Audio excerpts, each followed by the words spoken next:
네, 여러분 모두 다 같이 오랜만에 뵀으니까 반갑습니다로 인사하겠습니다. 차렷 경례 안녕하세요. 반갑습니다. 네. 저는 안녕하세요를 했어요. 네, 여러분 또 이렇게 5개월 만에 만나뵙게 되어 너무 반갑습니다. 제가 작년 12월에도 교육을 한 것 같은데 올해도 12월에 교육을 이렇게 합니다. 어떻게 2024년도 조금 보람차게 잘 지내고 계신가요? 네, 작년보다 좀 나아지셨나요? 아닌 것 같네. 얼굴이 아닌 것 같네.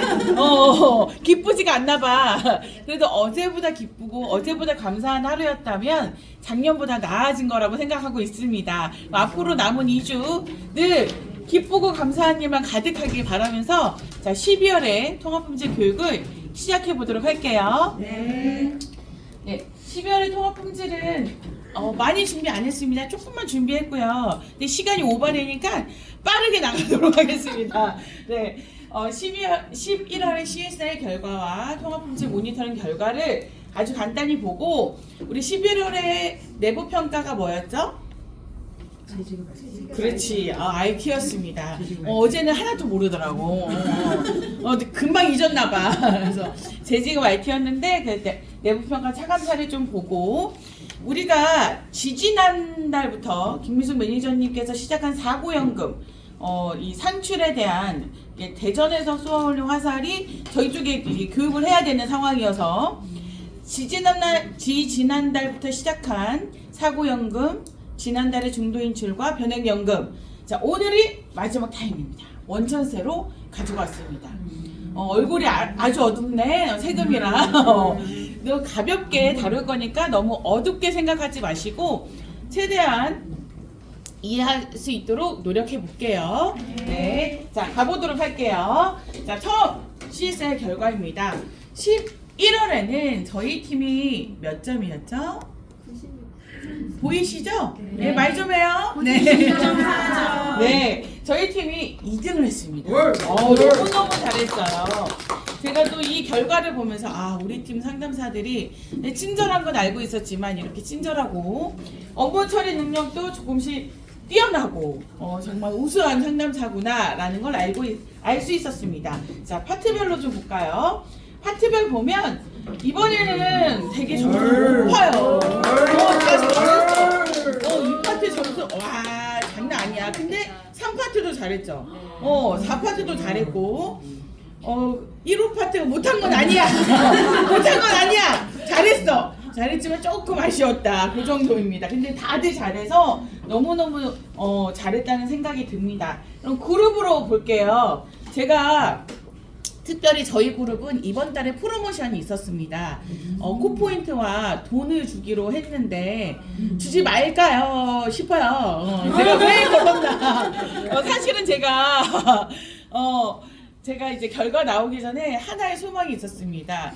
저희 매니저 중에 이제 휴가가 별로 없으신 분이 있어가지고 그분이 1등하고 제가 한 2등 정도 하기를 간절히 바래왔지만 4등을 했더라고요. 그래서 내가 비워줘야 되나? 자, 1등은 무슨 그룹이죠? B그룹. 네, 소영 매니저님 그룹입니다. 너무 축하드려요. 제가 다 축하드려요. 너무 기쁘더라고요. 저희 그룹은 그렇게 잘하진 못했지만 그래도 1년 동안 열심히 달려와줬다라는 생각을 하고 있습니다. 네. 그리고 저희 그룹 여러분들 고개 드셔도 돼요. 네. 우리가 배너별 빈도수를 보면 지난달에 이어 이번 달에도 원리금 수납 문의가 많아요. 왜 그럴까요? 네, 융자 인원이 좀 늘어났고 이제 융자 스킬이다 보니 네 들어오세요. 전화가 이제 빨리빨리 인입되다 보니 조금 더 원리금 수납 문의에 많고 점수도 높습니다. 근데 여러분들 혹시 그거 알아요? 클레임 보험금이 항상 1, 2 뭐 이렇게 났는데 지금 15건으로 4위를 했지만 많은 편이고요. 또 클레임 보험금이 예전에는 점수가 낮았어요. 91, 92 막 이렇게 왔다 갔다 했다면 지금은 96.1점이야. 그럼 저희는 이걸 보면서 무슨 생각을 했냐면 저희 상담사가 이제 심사의 상담도 완벽하게 마스터 중에 있구나. 그래서 당당하게 말하고 있구나. 그래서 고객의 만족도를 높이고 있구나라고 생각을 하고 있습니다. 그럼 우리가 이 점수를 내년에 1년 내내 받았으면 좋겠어요, 사실. 그래서 내년 1년은 조금 더 CSI의 우수한 팀이 되었으면 하는 바람이 있습니다. 여러분은 하실 수 있죠? 네. 여러분 믿어요, 저는. 네. 그리고 11월의 모니터링 결과입니다. 모니터링은 저희가 말할 게 없어. 너무너무 우수하기 때문에 말할 게 없고요. 100점입니다. 대전만 좀 차감이 됐고, 근데 이게 차감이 될 수도 있고 안 될 수도 있는데 저희 팀은요 되게 무결함이 되게 행진이 길어. 몇 개월인지 알아요? 네, 8개월이에요. 너무너무 잘해. 말할 게 없어. 다른 팀에 비해 너무 엘리트하고요. 그럼 공감 영역은 어떠냐? 자, 공감 영역에 빨간 게 다 있는데 부산하고 우리 팀만 없죠. 이것도 쉽지 않아. 근데 나는 여기에서 더 놀란 거. 공감은 연속 무결함이 14개월입니다. 와, 다들 놀라네요, 진짜. 네. 연속 무결함 14개월은 1년 2개월이에요. 예. 그럼 우리가 이렇게 타팀에 모범이 되고 있잖아. 결함이 나오면 안 되겠죠? 네. 여러분들 부탁드리겠는데 1년 내내 또 모범이 되는 이 팀이 되어버려. 너무 부담스럽죠? 이거 빨리 넘길게요. 네. 저희가 콜을 들어야 되는데 제가 콜을 어떤 걸 들려줄까 고민하다가 저희 팀은 다들 너무 잘해서 어떤 걸 딱 컨택하기가 힘들더라고. 그래서 결함 콜을 가지고 왔고요. 쉬운 답변 결함인데 한번 들어볼게요. 잠시만요. 죄송해요.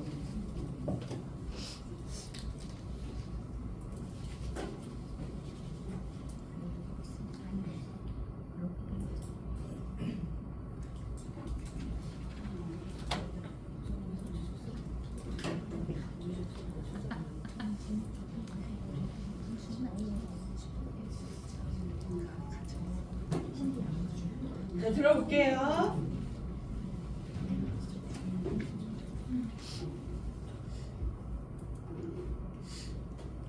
반갑습니다. 차주미입니다. 네. 수고 많으십니다. 네, 감사합니다. 네. 제가 인터넷에서 좀 찾아보다가 이런데 또 빠진 듯한 얘기에서 직접 문의했는데요. 그러세요? 네, 많이 궁금하실 텐데 확인하고 안내 도와드리겠습니다. 혹시 보험료 납부는요, 자동이체 말고 혹시 다른 방법이 어떤 게 있어요? 네, 고객님 잠시만 기다려주시겠습니까? 네.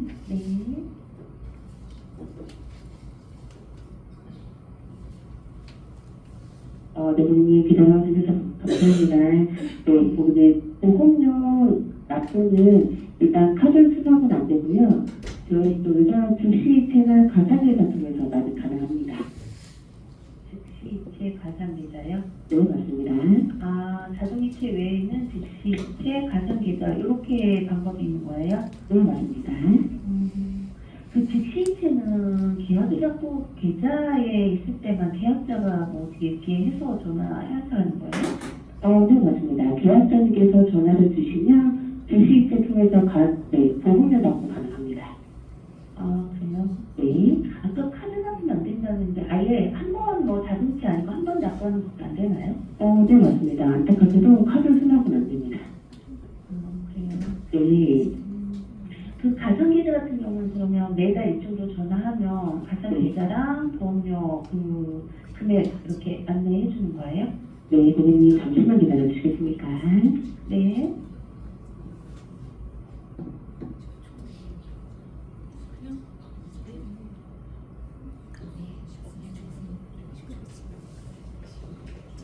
네, 고객님 죄송하지만 잠시만 더 기다려 주시겠습니까? 네.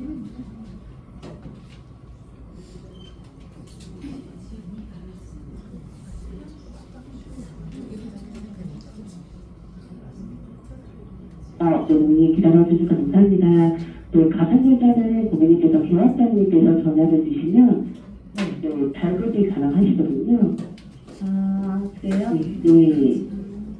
그거는 그 왜 자동차는 뭐 옆으로 할인되는데 이거는 할인 안 되는 거죠, 가상계좌는? 네, 따로 별도로 할인되는 분들은 따로 없습니다. 네, 알겠습니다. 감사합니다. 감사합니다. 건강하세요. 사랑드렸습니다. 네. 여러분들 들었을 때 어떻게 느꼈나요? 요즘 통합품질 그 모니터링 요원들은 여러분들도 우리 이 평가 뭘 대비하는 거죠? 그렇죠. 근데 요원들도 KSQI를 준비하고 대비하는 그 연습을 해요. 그래서 요즘 통모도 KSQI 완전 KSQI처럼은 하지 않지만 그리고 그렇게 하려고 노력을 많이 해. 그러다 보니까 중간중간 추가 고청도 많이 넣는 상황이고 중간중간 대묻고 막 이러는 상황이야. 그러니까 옛날처럼 화법집의 내용을 그대로 말하지 않아요. 그러니까 여러분들이 화법집을 참고용으로 볼 수는 있지만 그냥 여러분들이 알고 있는 업무 지식이 있다면 그냥 그대로 말해도 되고요. 또 우리가 업무 지식이 조금 부족해도 요원들은 업무의 정확성을 보진 않습니다. 네, 그렇기 때문에 답변만 잘하시면 되고 상담사가 조금 계속 대묻고 하다 보니까 떨렸나 봐. 그래서 대기를 좀 장시간 시키는데 어려운 거 아니잖아요. 네, 계약자님께서 연락 주시면 신청 가능해요 라고 하면 되는데 얘도 합법집을 찾다 보니까 조금 시간이 오래 걸린 것 같아요. 그래서 여러분들은 이런 경우 찾고 바로 없으면 내가 아는 지식으로 바로 말하면 됩니다. 대기 시간을 셀 때는 중간 대기 멘트는 했지만 그거 포함해서 카운팅이 돼요. 그러니까 저희가 이게 요원이 써준 멘트거든요. 요원이 써준 멘트인데 여기서도 27초 대기라는 게 있어요. 그러니까는 중간 대기 멘트를 내가 중간에 또 기다리고 또 다시 카운팅 해야지 이게 아닙니다. 합쳐서 하기 때문에 그 부분만 좀 주의해 주시면 될 것 같습니다. 네. 자, 내부평가 차감 사례 볼게요. 내부평가는 이번에 재지급 RT이기 때문에 저희 나름대로 내부평가 차감 사례가 없으면 어떡하지? 나는 무슨 교육을 준비하지? 라는 기대를 했는데 네.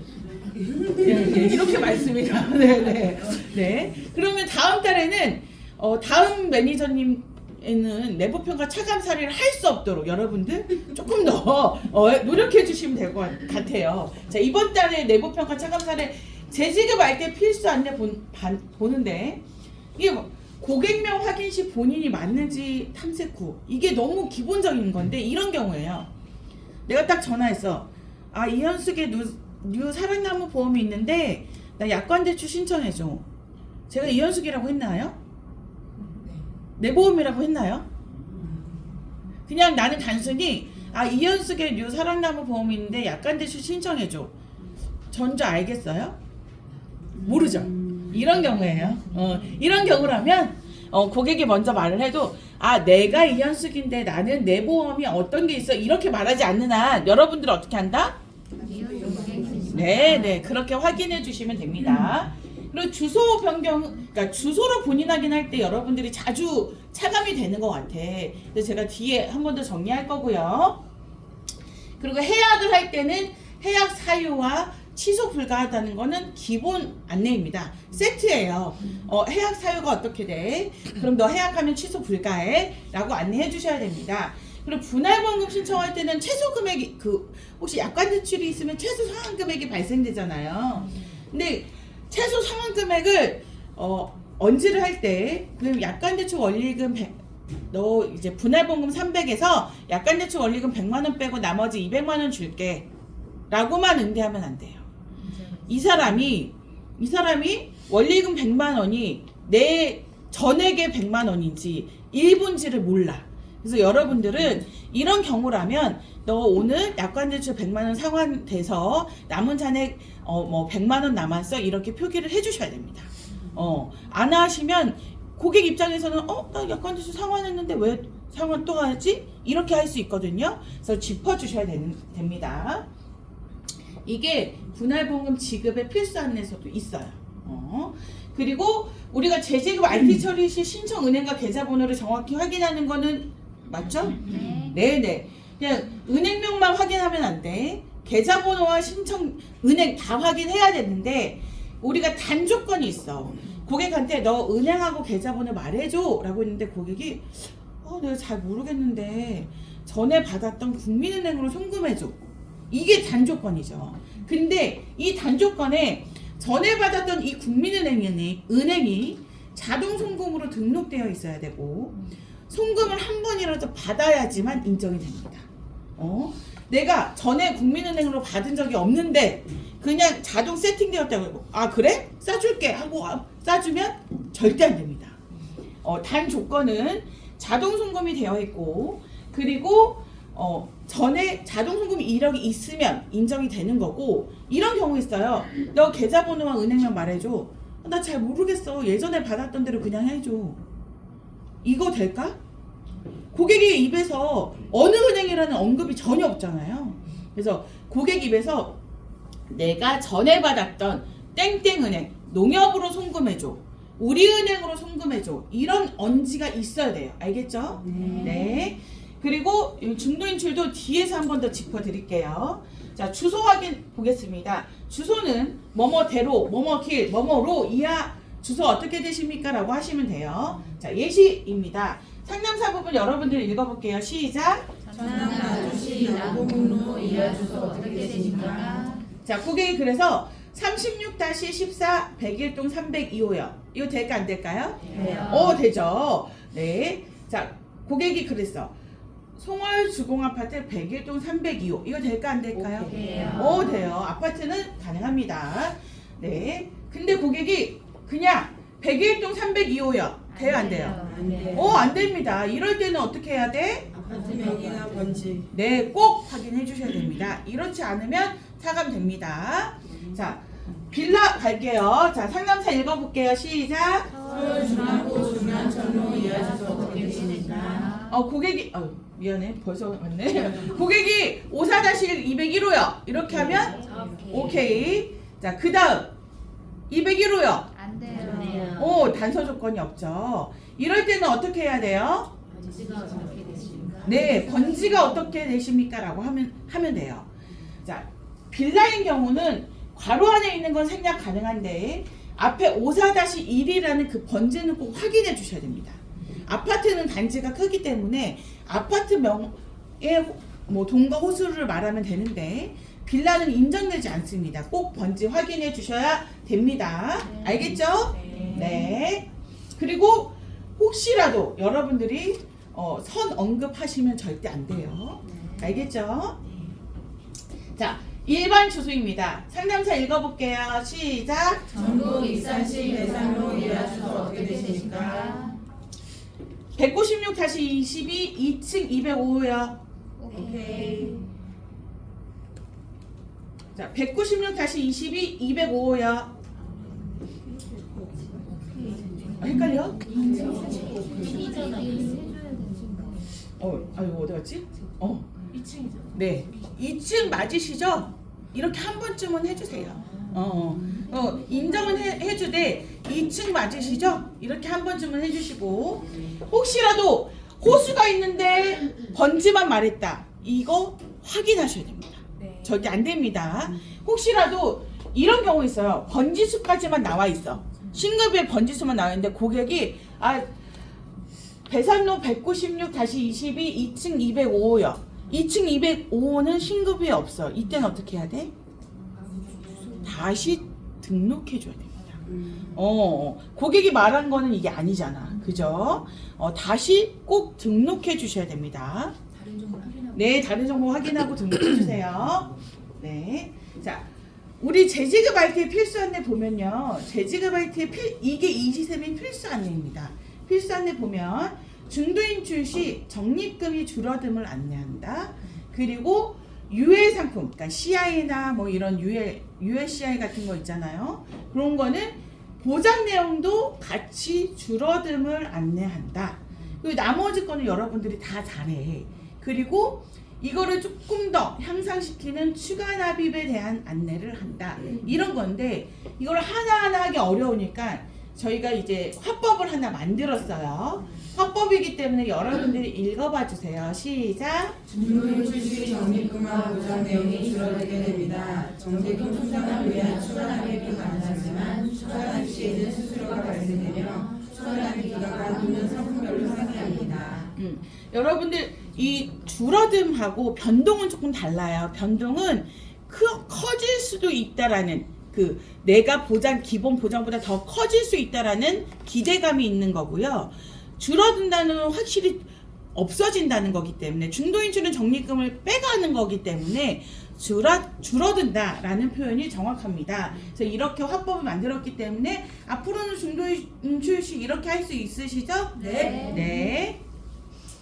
자, 한 가지 더 해드릴게요. 이게 재지급 RT인데 고객이 이런 경우가 있어요. 종신연금을 수령하는데 보증 기간 내 연금액을 일시로 수령하는지 문의해. 이게 일시로 될까 안 될까 여러분들은 헷갈리시죠?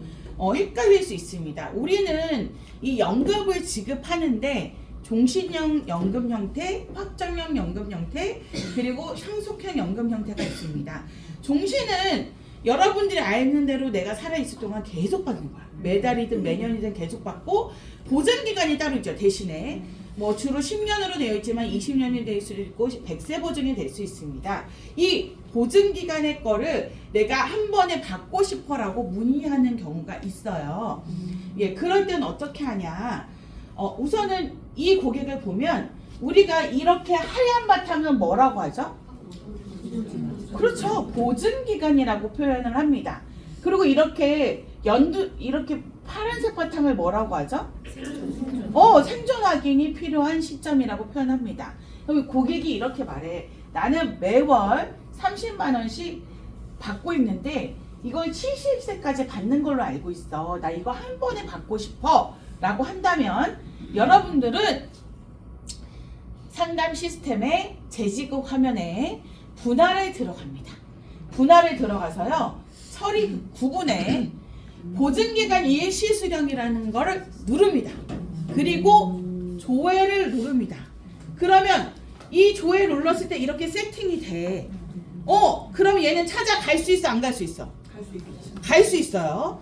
대신에 여러분들이 고객한테 이렇게 말해야 돼. 너가 우리가 매년 주기로 했잖아. 매달 주기로 했잖아. 근데 미리 더 땡겨받는 거잖아. 얘가 65세쯤 됐거든요. 그럼 70세에 받을 거를 미리 땡겨받는 거니까 어떻게 돼요? 할인됩니다. 네, 그것만 짚어주시면 되고 대신에 얼마 할인되는 건 여기 안 나와. 다 간단히 계산하면 돼. 맨 밑에 이게 61번이잖아요. 매달 30만 원씩 납입되고 있잖아. 60일 곱하기 30만 원 하면 되잖아. 그럼 한 1,800만 원 되거든요.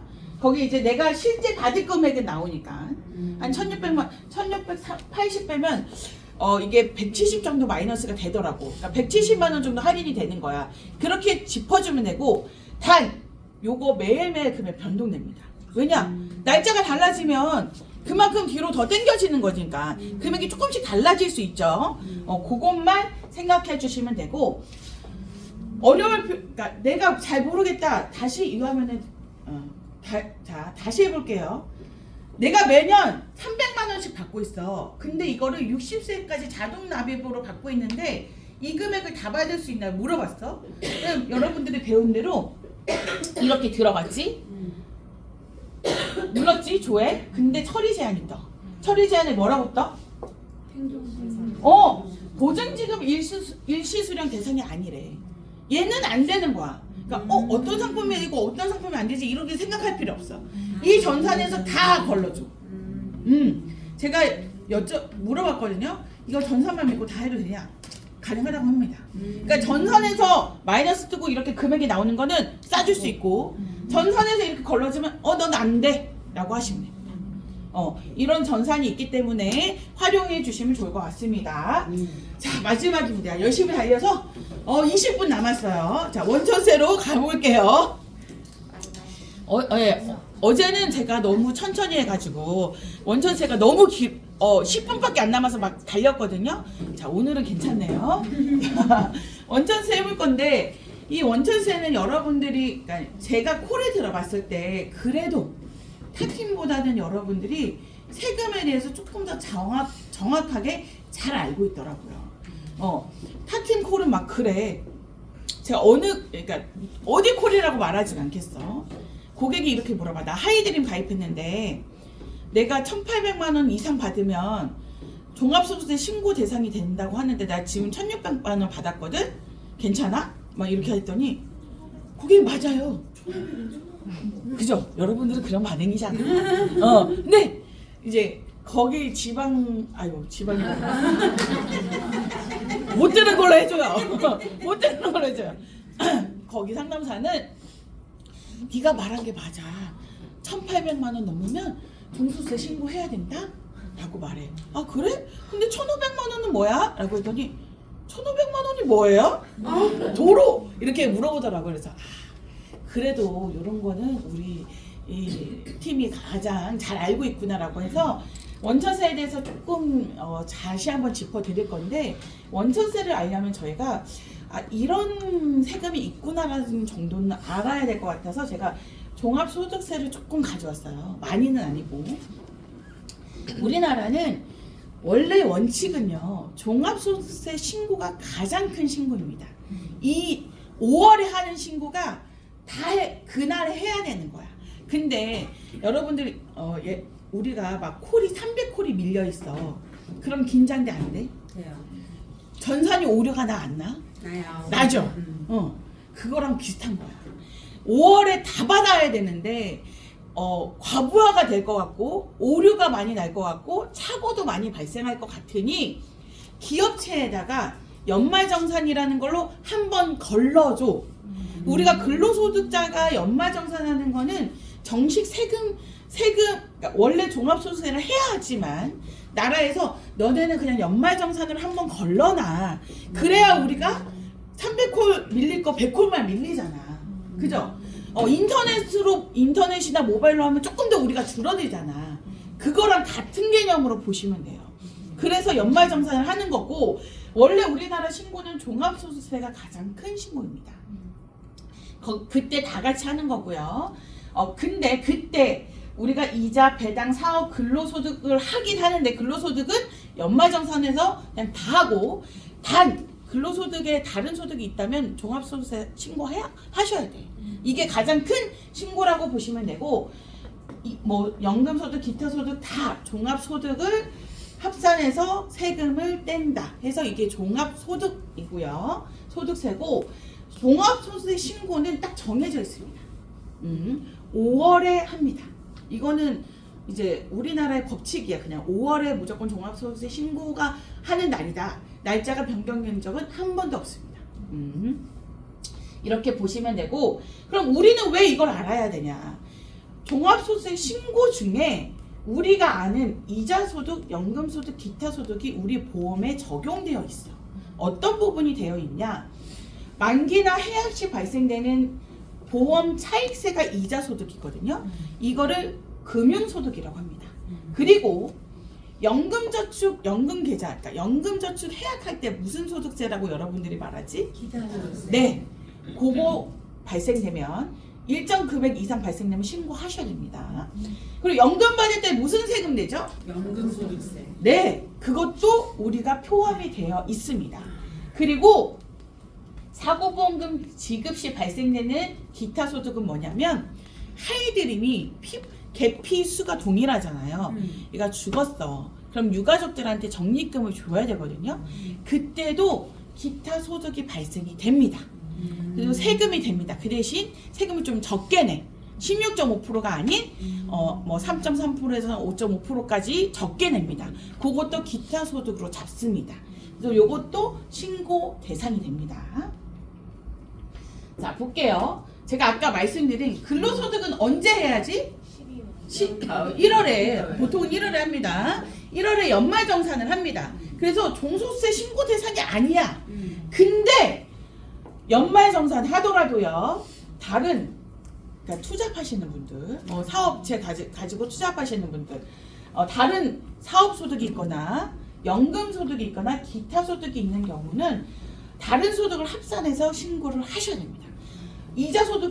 이자소득도 일정 금액이 넘으면 신고하셔야 되거든. 같이 묶어서 하셔야 됩니다. 저는 근데 이게 근무 14년 했는데 아직까지 한 번도 종합소득세는 한 번도 해보지 않았어요.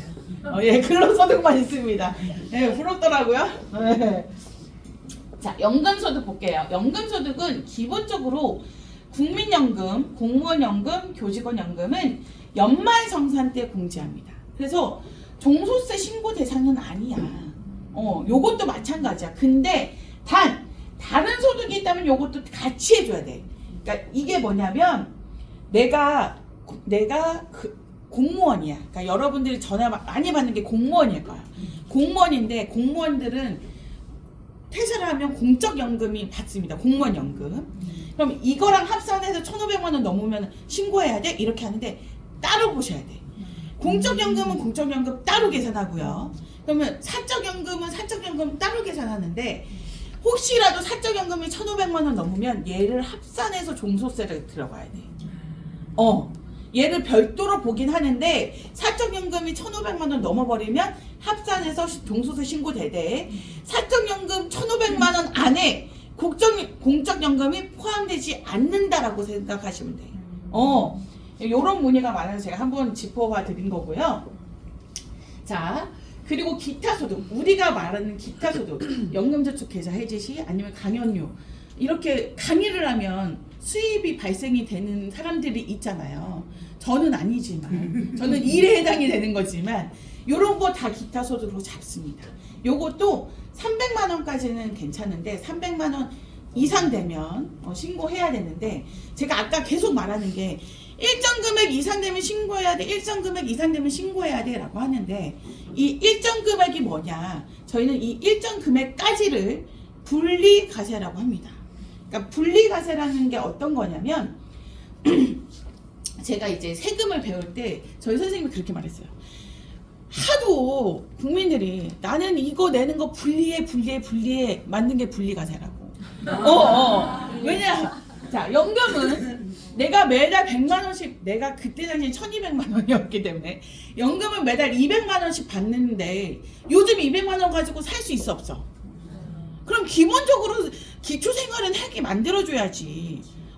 그걸 계산하다 보니까 연금은 1,500만 원으로 늘어났고 나머지 기타 소득은 300만 원으로 늘어났고 이자도 웬만하면 이자가 발생이 되는데 2천만 원 이상이면 진짜 부자지. 2천만 원 이하로 발생이 되면 그냥 평민이다. 그렇게 좀 봐줘라. 저는 근데 그런 적이 한 번도 없어가지고 생각도 안 했어요. 그래서 2천만 원 초과만 2천만 원 이하는 다 분리과세로 적용되는 거야. 그러니까 일정 금액까지는 분리과세 때 한번 그냥 우리가 미안해요. 우리가 금융소득 이 보험 차익세 발생될 때 100만 원이야. 그럼 나는 미리 세금을 다 땡겨잖아. 다시 종합소득세 신고 안 해도 돼. 근데 이 금융소득이 쌓여서 전금을 합산해서 2천만 원이 넘어. 그럼 너는 돈이 많네? 그러면 나라가 노립니다. 그러면 내가 좀 더 받아야지 하고 돈을 노려. 그래서 신고를 하는 거예요. 근데 여러분들은 분리과세 금액만 잘 알면 얘가 신고 대상이 아닌지 긴지를 알 수 있고요. 근데 이게 위험한 게 뭐냐면 우리는 우리 전사만 보잖아. 전금융 합산이거든. 그러니까 여러분들이 하나 더 붙이면 돼. 우리는 그런데 너는 전금융 합산으로 계산해야 되니까 네가 알아서 판단해 라고만 하시면 돼요. 얘는 근데 우리가 해당되는 게 안타깝게도 다 분리과세 적용되는 애들이야. 이 보험 이것들이 금융소득도 분리과세 적용되고 기타소득, 연금소득 다 분리과세 적용됩니다. 분리과세 적용되는 기준이요. 금융소득, 배당소득이 2천만 원까지는 분리과세 됩니다. 2천만 원 초과되면 그냥 신고하시면 되고요. 연금소득, 사적연금이라고 하죠. 자, 1,500만 원까지는 분리과세 하는데 얘는 연금을 받을 때 우리 무슨 세금 낸다고? 세금을 내긴 하잖아. 그래서 저율 분리과세라고 표현을 합니다. 세금이 적은 분리과세야. 그래서 나이에 따라 5.5에서 3.3%, 종신형은 4.4%로 적용되는 게 분리과세 적용 이율이다 라고 생각하시면 되고, 대신에 1,500만 원 초과되면 어떻게 돼? 신고하셔야지. 종소세를 신고하든지 아니면 네가 수입이 없다면 분리과세 16.5%를 내든지, 그건 네 선택이다 라고 보시면 되고요. 기타 소득은 300만 원까지 분리과세 가능합니다. 그리고 이거는 여러분들 소망하는 마음으로 제가 하나 넣었어요. 왜냐면 분리과세가 이거 말고도 되게 많아. 근데 이제 복권당첨금은 복권을 받을 때 우리가 이게 세금을 내잖아요. 그걸로 분리과세 할 수 있어. 근데 세율이 높잖아. 팁을 드리자면 혹시라도 이제 여러분들이 가정주부로 있을 때 복권이 당첨됐다. 그럼 종소세 신고하세요. 그럼 조금 더 돌려받습니다. 왜냐면 내가 수입이 아예 없는데 내가 복권 받았다는 이유로 33%를 떼는 건 불리해라고 해서 내면 아 그래? 얘가 세금 넣는 게 너무 없는데 해서 일정 금액 돌려줘요. 그런 게 있다라고 보시면 됩니다. 자, 이제 세금을 알았어. 그러면 세금을 우리가 분리과세가 뭔지는 알았는데 과연 이게 뭔가? 이게 원천징수라고 하거든요. 내가 돈을 받기 전에 세금을 내는 거, 이게 원천세라고 합니다. 그러니까 내가 해약을 할 때과 동시에 기타 소득세 내잖아. 이거를 원천세라고 합니다. 내가 만기 때 돈을 받을 때 보험 차익세 내잖아. 이걸 보험 차익세, 내가 돈을 받을 때 바로 내는 걸 원천세라고 합니다. 근데 원천세는 내가 그냥 멋 모르고 내는 거잖아. 근데 이거를 나는 연금을 가입했는데 소득공제 한 번도 안 받았어. 난 세금 내는 거 불리한데? 너 억울한데? 라고 하면 이거를 환급할 수 있습니다. 이걸 원천세 환급이라고 하고요. 저희는 원래 원천세 면제 또는 환급이 있는데 저희 회사는 환급만 가능합니다. 왜냐 이거를 면제하려면 할 때마다 나라에 신고해야 돼. 얘가 면제 신고했는데 면제 가능해? 오케이. 알았어. 너 면제될 거야? 이렇게 해줘야 돼. 근데 이게 너무 복잡하기 때문에 우리는 환급 절차를 하고 있습니다. 보험회사는 다 환급 절차예요. 그렇게 보시면 되고요. 환급되는 대상 계약이 신개인 연금, 구개인 연금. 구개인은 거의 이제 끝나갔고 신개인 연금만 있다라고 보시면 되고요. 자, 그러면 이 원천세 환급에 들어가기 전에 우리가 알아야 될 항목들이 있어. 그러니까 앞에서 다 짚었어. 원천징수는 세금을 미리 납부하는 거다. 내가 돈을 받을 때 납부하는 거다. 기타 소득은 연금을 받을 때, 연금저축 해약할 때 소득세를 떼는 거다. 여러분 알죠? 기타 소득세가 이거예요. 그리고 연금소득은 연금을 받을 때 소득이 발생되는 거고, 공적연금과 사적연금은 알죠? 하도 말해서 이제 알겠죠? 공적연금은 뭐야? 공무원, 교직원. 그렇죠. 교직원, 국민연금 다 공적연금입니다. 그리고 사적연금은 우리가 지금 가입되어 있는 하이드림 프리, 하이드림 프리, IRP, 퇴직연금 IRP, 요게 다 사적연금입니다. 자, 그러면 원천징수 세율, 그러니까 내가 세금을 내는데 세금이 다 같냐? 다 같진 않아. 어떻게 다르냐? 신개인은 해약을 하면 지금 몇 프로 공제돼? 16.5% 공제됩니다. 지금은 이것만 기억하시면 돼. 해약하면 16.5%의 원천징수를 하는구나. 그리고 혹시라도 해약의 사유가 내가 죽었어. 그러니까 피보험자가 죽었어. 그러면 아까 제가 말씀드렸죠. 피보험자가 죽으면 저율 분리과세를 적용해서 3.3에서 5.5%라는 기타 소득세를 물립니다.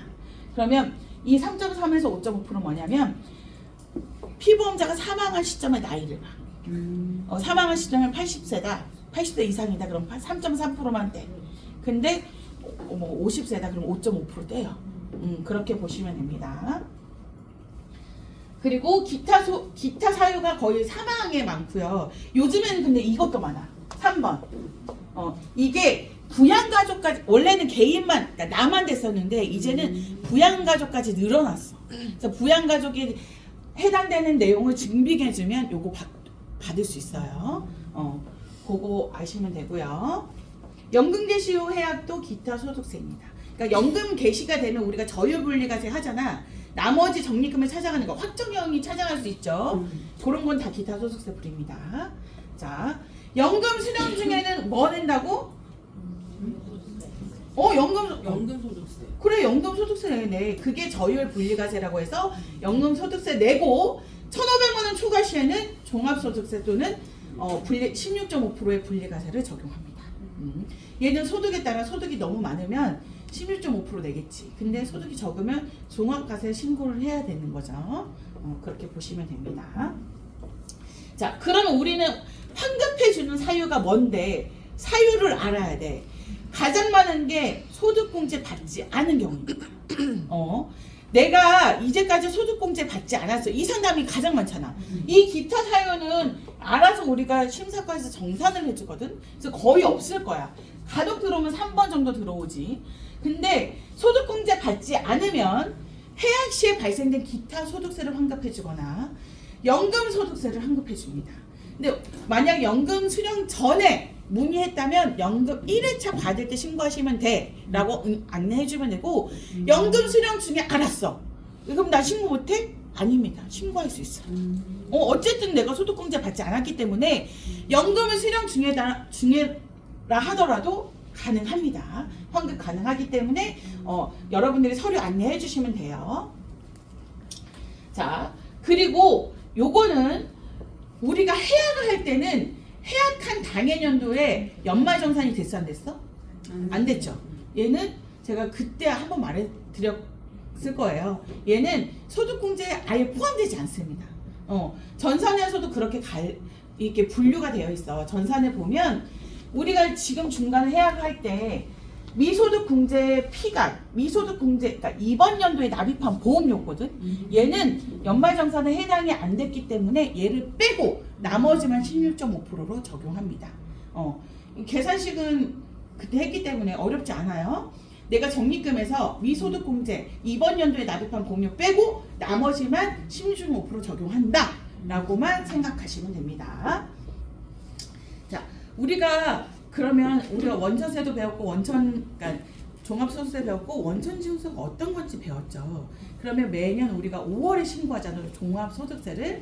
우리 회사는 일정 금액 분리과세 초과된 애들한테는 무조건 발송해야 되고요. 분리과세 이하로 된 애들한테도 일정 우리가 기준을 삼아서 발행해줘야겠다. 그래서 발행을 해줍니다. 그러면 5월에 문의가 많이 들어오겠죠. 그럼 여러분들이 과연 여기 원천징수 영수증 화면에 들어가서 발급해 주시면 되는데, 발급할 때는 꼭 지급 연도를 전년도로 세팅해놔야 돼요. 당해년도가 아니야. 전년도로 세팅을 해놔야 됩니다.